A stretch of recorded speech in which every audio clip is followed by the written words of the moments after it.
তুমি আর বিমলদাই তো ছিলে আমার লাইফে। বিমলদার তো পাত্তা কাটা গেল, এখন শুধু তুমি।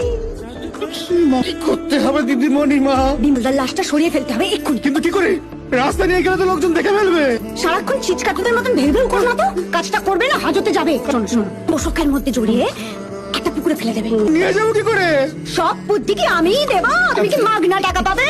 লাট্টু লাট্টু। লাট্টু হ্যাঁ, আমাদের পাড়ার ট্যাক্সি লাট্টু, ওকে ডাকলে হয় না? ওর ট্যাক্সিতে করে লাস্টে নিয়ে গিয়ে পুকুরে ফেলে দেবো। কিন্তু আমি ডাকলে কি হবে? লাট্টু, বলছি আসবে নাকি একবার? তোমার দাদা তো আজ নেই। আমি আসবো তা আমার কাছে তো চাবি নেই। তোমার কাছে গাড়ির চাবি আছে, ওতেই হবে। কি হয়েছে বলো তো? আমি বাপের বাড়ি চলে যাব। তোমার দাদার অত্যাচার আর সহ্য হচ্ছে না, বুঝলে? ঠাকুর কে ডাকছি? মায়ের শরীরটা অতটা ভালো নেই তো। ও মা, শরীরটা আবার বেশি খারাপ করলো নাকি? আমি আসছি।